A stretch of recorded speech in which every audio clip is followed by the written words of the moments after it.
This evening, first, as election season heats up, the opposition party faces major turmoil.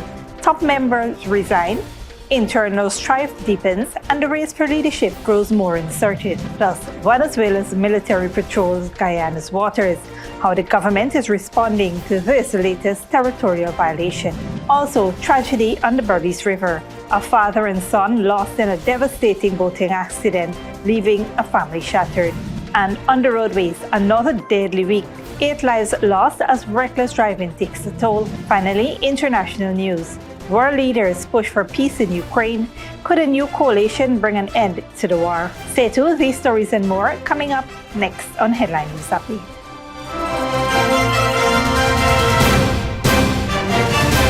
Welcome to this broadcast of Channel 2's Headline News Update for March 3rd, 2025. I am Berbice. Thank you for joining us. First up, with elections fast approaching, political parties across the nation are ramping up their campaigns, vying for the trust and support of voters. However, the main opposition party finds itself in a precarious position as several prominent members have recently departed for various reasons. This exodus could prove to be a significant setback for a party that once led the nation and is now seeking to reclaim its position at the helm. The People's National Congress reform, which once enjoyed a stronghold in Guyanese politics, now faces internal strife as key figures make their exit.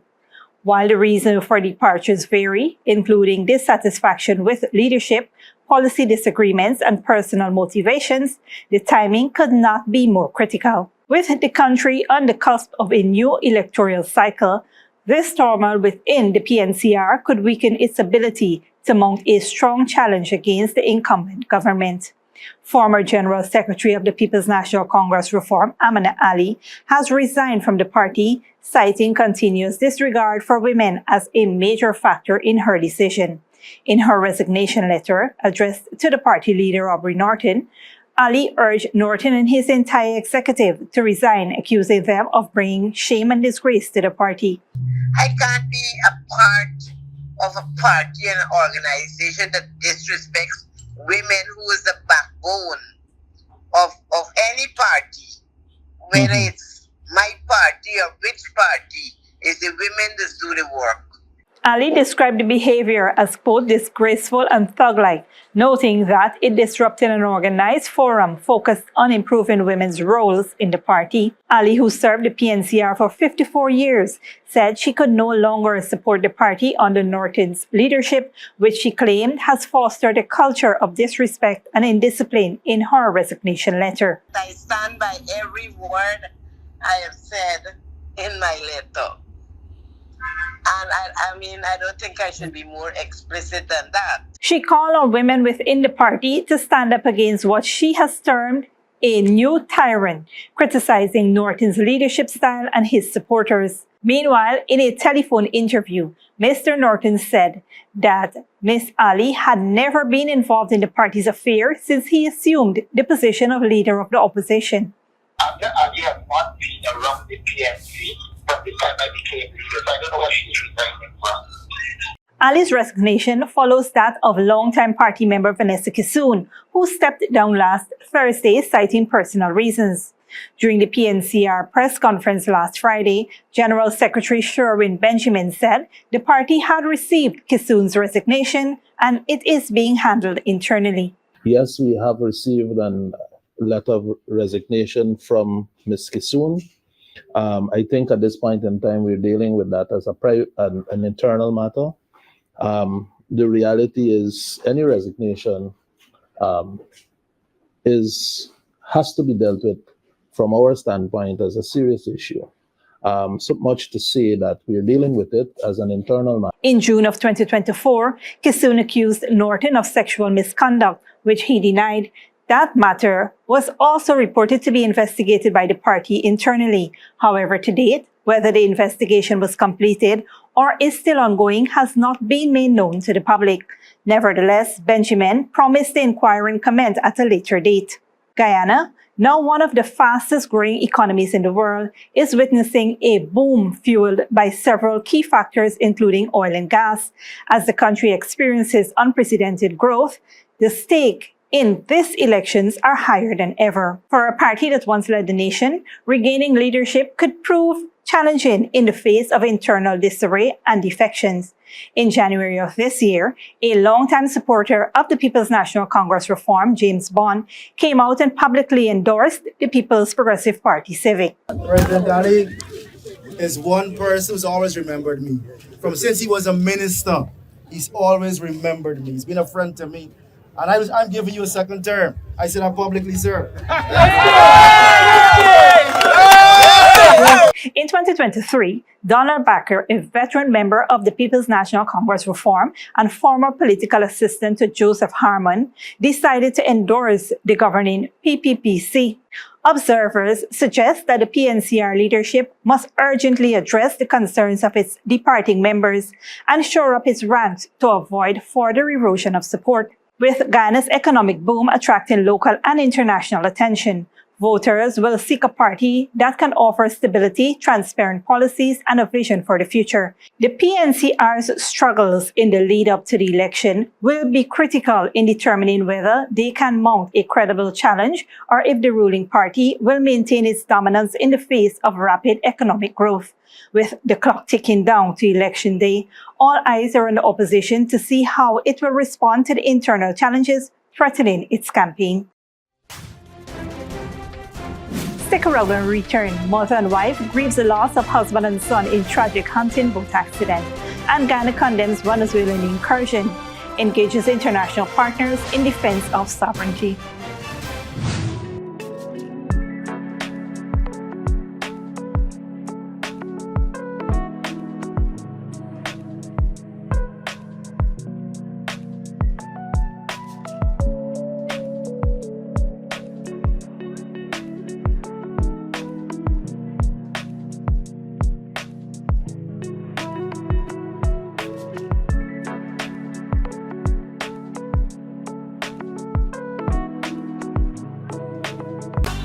Sleep Lady with a gift of sight from Modern Optical Services. Let our professional team examine and prescribe what's best for your eyes. Common smiles make fashionable faces. See us for a full line of optical services, including brand name and prescription eyewear.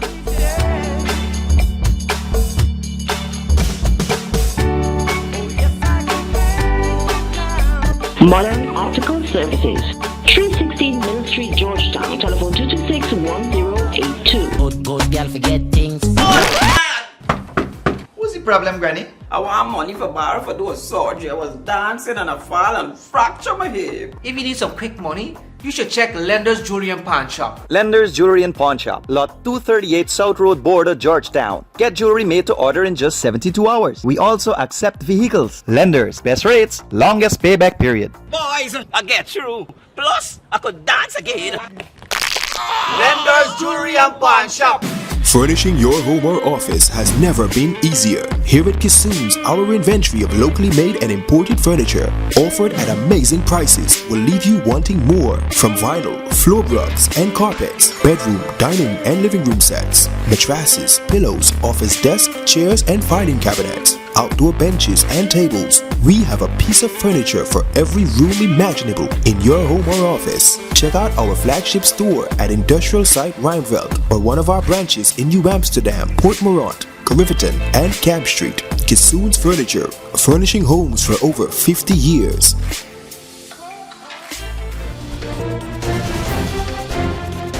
Welcome back.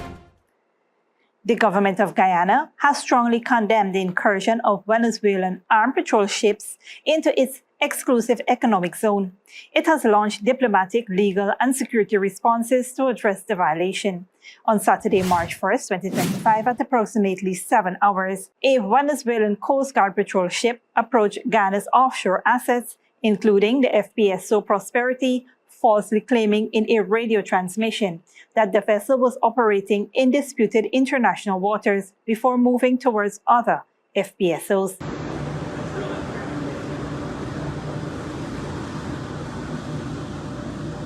This prompted President Dr. Mohamed Irfaan Ali, alongside Prime Minister Brigadier Retired Mark Phillips and Chief of Defense Staff Brigadier Omar Khan, to deliver a formal statement outlining the government's position. We are addressing the situation within the seriousness and responsibility it requires. We have already summoned the Venezuelan ambassador. The Minister of Foreign Affairs would have summoned him to his office, registering our strong protests over this matter. Additionally, I've also already advised our embassy in Venezuela, in Caracas, to lodge a formal protest with the Venezuelan government.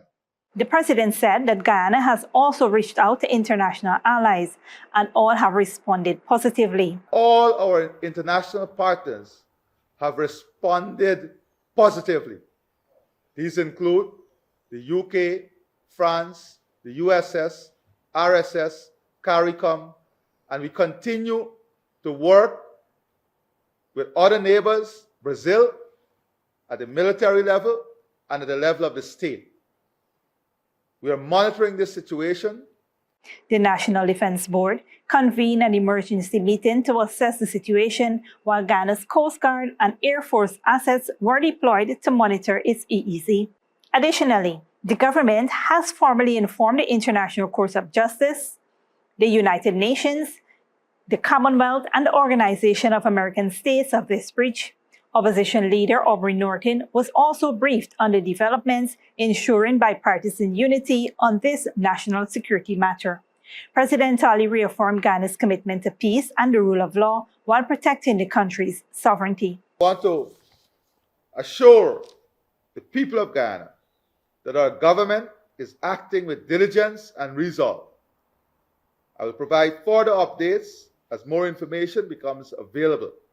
I also want to reiterate that this is a national matter, and as I have already did, the opposition will be fully engaged, fully briefed, and all of Guyana would have the relevant information that is necessary.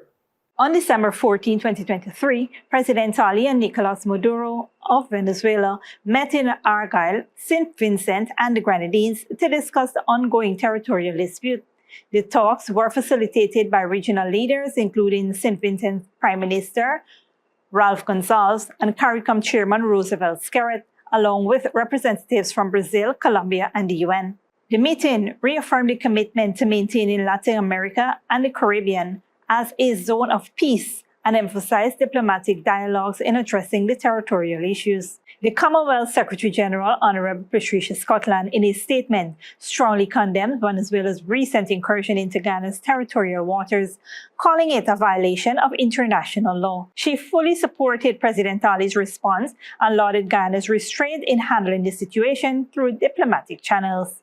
Scotland emphasized that Venezuela's actions contradict the joint declaration of Argyle for Dialogue on Peace signed in December of 2023, where both nations committed to resolving disputes peacefully. She urged Venezuela to respect the ICJ's provisional measures, reaffirming Guyana's administration over the disputed territory. The Secretary General called on the international community and the Commonwealth family to stand with Guyana and reiterated the Commonwealth's unwavering support for its sovereignty and territorial integrity. The OAS has also issued a statement unequivocally condemning Venezuela's action, adding that the Venezuelan regime must immediately cease all aggressive maneuvers that could escalate tension in the region.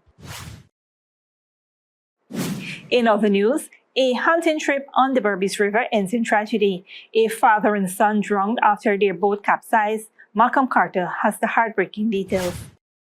A grieving wife and mother is now mourning the tragic loss of her husband and son, who drowned after falling overboard during a hunting trip in the Berbice River. The bodies of 62-year-old Rajendra Singh, a laborer, and his son 27-year-old Rakesh Singh, a security guard, were recovered on Sunday after the boat they were in capsized during a hunting trip in the Berbice River area. When we do here, 3 and 5 of them go, and 3 of them come back, and them say that my husband and son drowned here.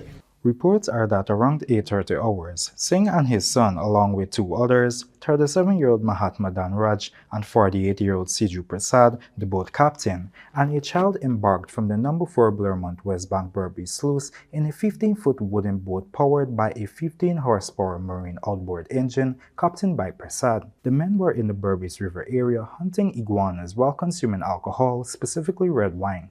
Reports indicate that around 13:30 hours, as they were returning home, a heavy wave struck the boat near the Bermain area, causing water to flood it. Ditesh Singh jumped overboard, causing the boat to capsize, leading to his son falling overboard. Instead of seeing me husband in a drown here, and then try was a whole up on the hand for save him, but the circle water, and carry all of them down. And he being a little son too. And he said he lose me husband. And then I say I'm mad. And then say my son run down the dam. And I hear it, daddy.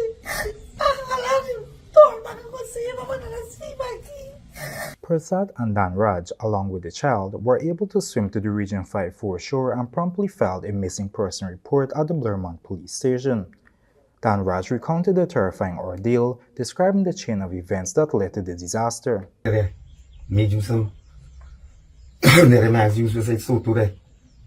he told me he see back Soto. And Soto when they hit the bridge, fridge more. And I'm the same. The Dargan on my economy.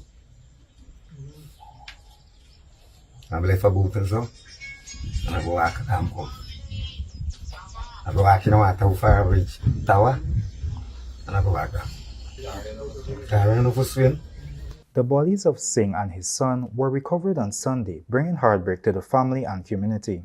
According to reports, family members searching for the two men discovered their bodies floating in the Itacha-Blairmont areas of the Berbice River around 8:30 hours.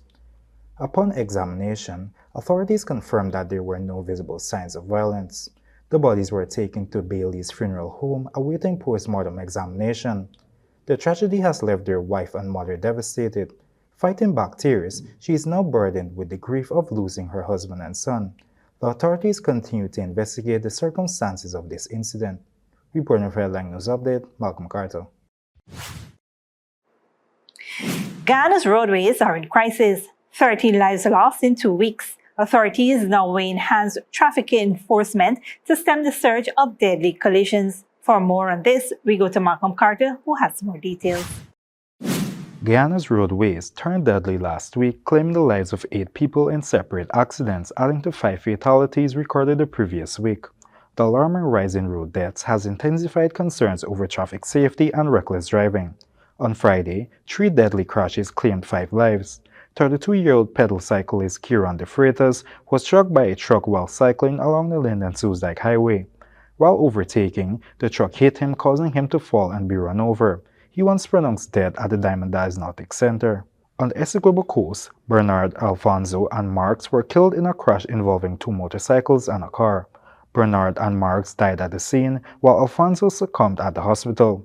The driver, 69-year-old Ezekiel Stanwell, remains in custody. In Pakistan, an unidentified male pedestrian was fatally struck by a truck while crossing the road.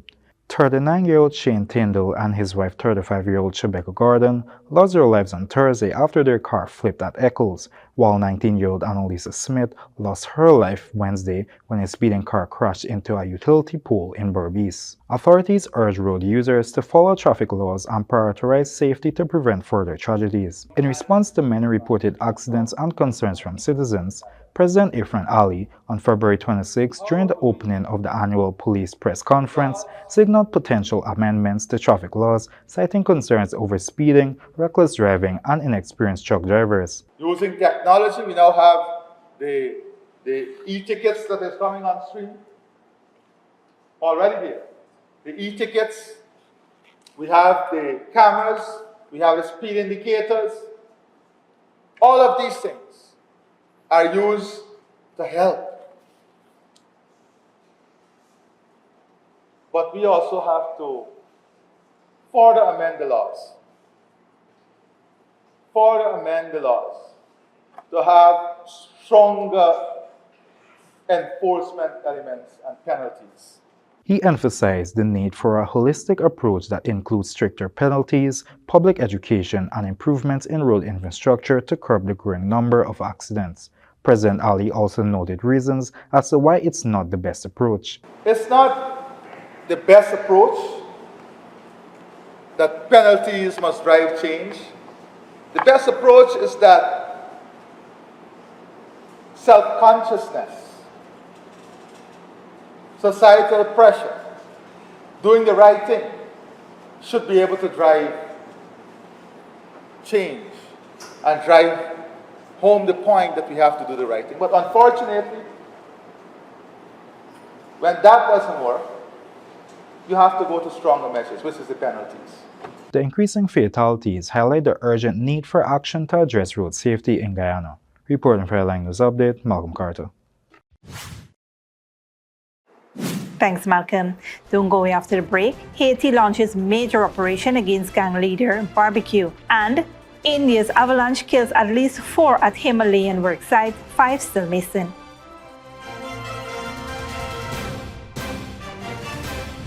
Furnishing your home or office has never been easier. Here at Kissoon's, our inventory of locally made and imported furniture, offered at amazing prices, will leave you wanting more. From vinyl, floor rugs and carpets, bedroom, dining and living room sets, mattresses, pillows, office desk, chairs and filing cabinets, outdoor benches and tables. We have a piece of furniture for every room imaginable in your home or office. Check out our flagship store at Industrial Site Rijnveld or one of our branches in New Amsterdam, Port Morant, Riverton and Camp Street. Kissoon's Furniture, furnishing homes for over 50 years.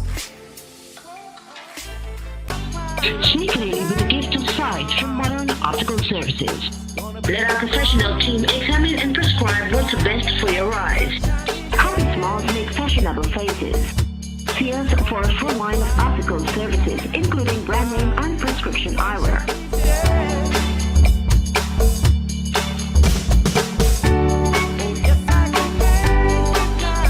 Modern Optical Services, 316 Mill Street, Georgetown. Telephone 226-1082. Good girl, forget things.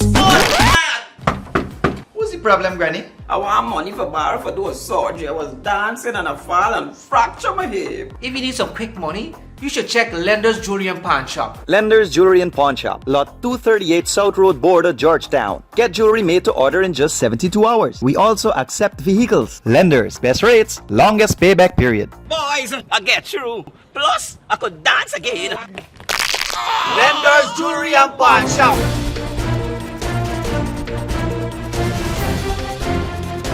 Welcome back. Now we take a look at what's happening in the region and around the world.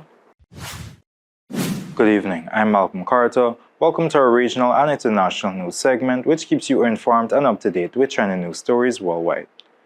In the Caribbean, Haitian police have launched a large-scale operation in a gang-controlled shanty town in Port-au-Prince, killing several gang members. The assault targets Jimmy Cherizier, known as Barbecue, leader of the Viv and Sam gang coalition. Military drones reportedly assisted in the attack. Prime Minister Alex Didier Felice-Aimé praised the new task force behind the raid. Meanwhile, gang violence has left Haiti in crisis, with over 5,500 deaths in 2024.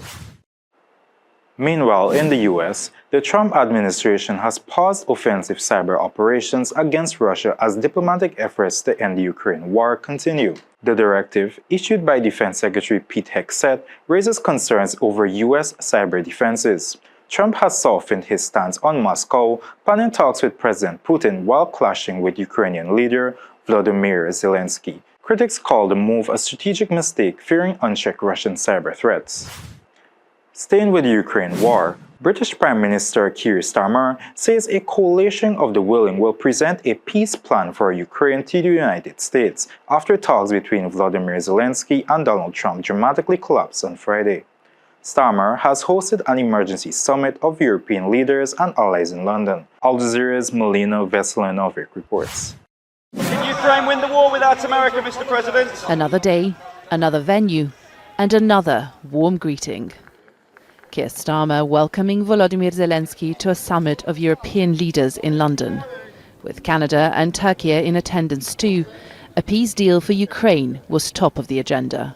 We gather here today because this is a once-in-a-generation moment for the security of Europe. Leading that effort are the UK and France, with the British Prime Minister announcing what he called a coalition of the willing to guarantee peace.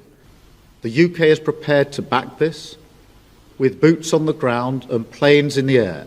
Together with others, Europe must do the heavy lifting. But to support peace in our continent and to succeed, this effort must have strong US backing. We are at a crossroads in history today. This is not a moment for more talk. It's time to act, time to step up and lead, and to unite around a new plan for a just and enduring peace. A new sense of urgency prompted by a shifting alliance. What the European leaders meeting here in London will have to consider is an issue even bigger than peace in Ukraine, and that is how to face a future in which America may no longer be an ally that Europe can always rely on. To prepare for that, the EU chief says defence needs a boost. We urgently have to rearm Europe. And for that, I will present a comprehensive plan how to rearm Europe on the 6th of March, when we have our European Council to the leaders. We all have understood that after a long time of underinvestment, it is now of utmost importance to step up the defence investment for a prolonged period of time. The flurry of activity will comfort Ukraine's embattled president, here meeting the British King, an invitation that will boost morale, but one that the King had extended to President Donald Trump too. And as Zelensky addressed journalists before flying out, the American president was on his mind. We count on assistance from the United States of America, without a doubt. I think stopping such assistance will only help Putin. And because of that, I think that the United States and representatives of the civilized world, leaders of this world, definitely won't help Putin. Defiant or diplomatic, only time will tell. Milena Veselinovic, Al Jazeera, London. Finally, at least 4 people have died after an avalanche hit a work site in a remote border area of India Himalayas. Rescue teams have saved dozens, but 5 people remain missing as search efforts continue. Al Jazeera's Alex Beard reports. Frantically digging through meters of snow, rescue teams hope to find any signs of life. More than 50 road construction workers had been at the site when the avalanche struck on Friday, triggered by a glacier burst in the Himalayas. They'd been sheltering inside 8 containers and a shed near a highway in the Chamoli region of India's Uttarakhand state. Despite terrible weather and poor mobile reception, many have been found alive. Some have sustained serious injuries and have been taken to hospital via helicopter. But many of their families are still waiting to see if they've survived. We spoke 2 days ago and he told me that he did not feel like working there and that he had caught the flu. I asked him to come back. He replied that he would return as soon as the roads open. We were waiting for him to return home. Vivek has a young daughter and his wife and his entire family is dependent on him. We appeal to the government that the operation becomes successful as soon as possible. The high-altitude work camp had been under an avalanche warning since Thursday evening. Avalanches and landslides are common in the upper reaches of the Himalayas, but scientists say climate change has been making weather more severe in the region, raising fears that scenes like these could become increasingly common. Alex Beard, Al Jazeera. That wraps up our regional and international news segment for tonight. Thank you for joining us as we bring you the latest updates from around the globe. I'm Malcolm Carter. Good night. See you next time. Back to you, Bibi. Thanks, Malcolm. Up next is the 3-day weather forecast.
And that's it to V2 Headline News for this Monday evening. As we take our leave, we invite you to follow us on Facebook and YouTube.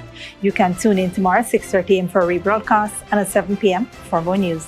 Until then, please take care of yourself and each other.